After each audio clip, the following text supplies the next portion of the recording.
Hi boys and girls, so here I have some of the trees that we were talking about in the PowerPoint before, and we have a tree by Vincent van Gogh, and look at the color that we see in it. His tree has fall colors in the tree, similar to what we were thinking about last week when we made our sculptures. And here we have another tree by Mondrian, which you saw in the video, and it looks wintry. Why? Because we have the white background and the dark branches, and there are no leaves on the tree. Here we have a drawing by an artist, and we have lots of lines to create this tree and to give us the feeling of other branches and maybe some leaves in there. Here we have more tree paintings, and we have another picture here. This is by Mondrian again. This is the same tree, different seasons. He did a series of trees. Now we're going to turn to our paper. I'm going to switch the camera angle, and I'm going to show you how we're going to make our trees on your big drawing paper. So I have my large rectangle paper, and as you see, it is so big I can't even get it on my camera. First thing you want to think about is your tree going to be a very tall tree? Do you want to hold your paper so that it is tall? Or is it going to be a wide tree, similar to some of the apple trees we saw in the pictures that we looked at earlier? I'm going for a wide tree, and one of the main reasons is just because it fits in the camera. So the first thing we want to talk about is we want some land. So draw a land line. You're using a pencil so that you can erase. Okay, so you put a land line near the bottom of your paper. We know that trees grow out of the ground, so you're going to grow out of the ground, your tree trunk. And remember, we talked about in the video that a lot of the branches look like letter Y's. So I'm going to actually start out by making a letter Y on my tree.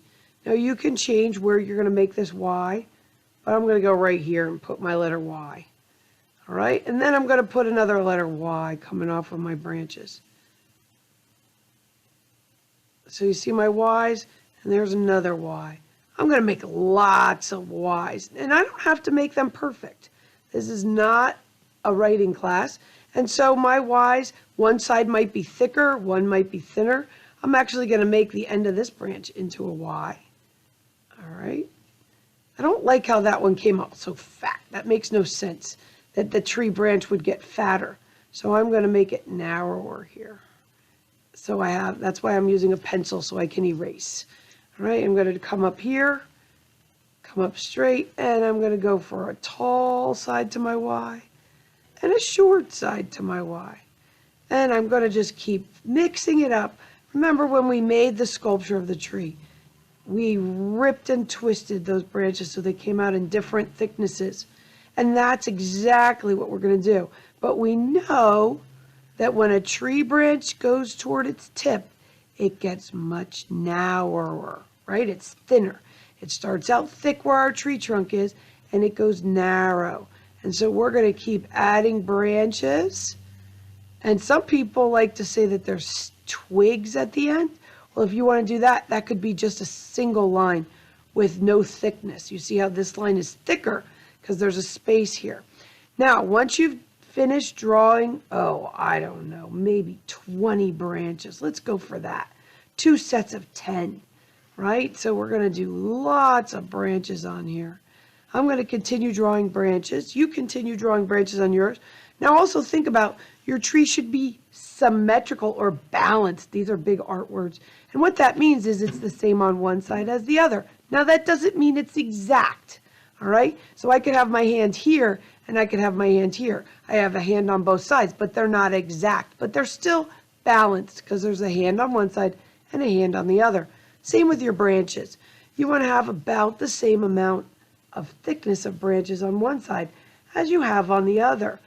However, if you put too many on one side, it looks like your tree might fall over. We don't want that to happen. So try and keep it so that you have the same kind of amount of branches, thick branches and thin branches on each side.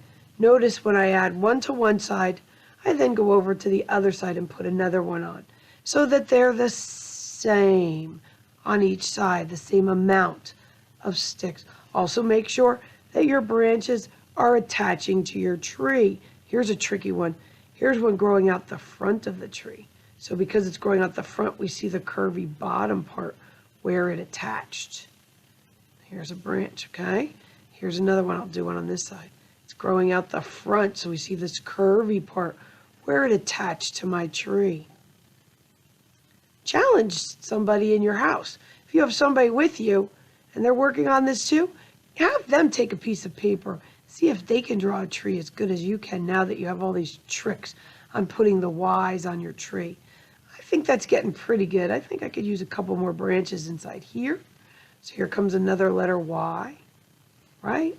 And I put a little Y over here. And just because I did branches coming out the front here, I could do one coming out the front over here also. And I've got my letter Y's. A lot of Y's in this tree. And here's a branch coming off near the front on this one. And here I go. All right, the next thing you're going to do is you're going to color this tree. Only the tree and the ground. Now, decide what kind of a tree is this going to be.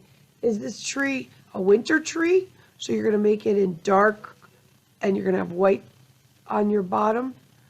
So you're going to color snow down here.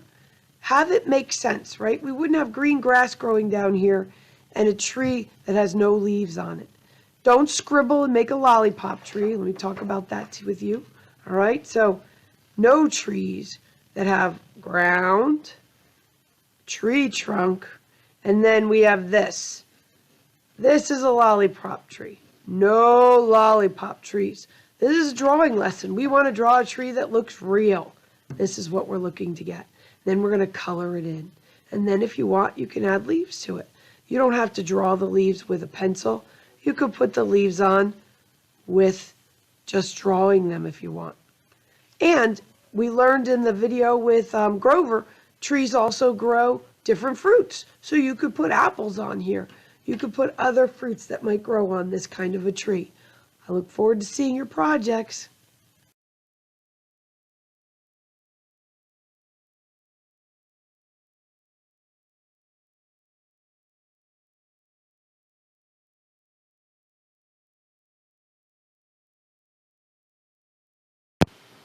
So when I talk about coloring, I talked about craftsmanship, and here's our craftsmanship chart. All right, depending on what you're using as a material, it talks about the different levels. So we're talking about today using oil pastel or crayon. That's this level. And notice this one is a level 1, barely colored in. Level 2, look, they're getting out of the lines. We see a lot of white spots. Number 3, wow, this is looking a lot better. This is a really nice coloring. We still see a little bit of light lines in it. But here at number 4, look how solid it's colored in. No skipping out of the lines. This person used excellent craftsmanship. That's our goal, boys and girls. We want to go for a number 4 for our craftsmanship. I can't wait to see your drawings.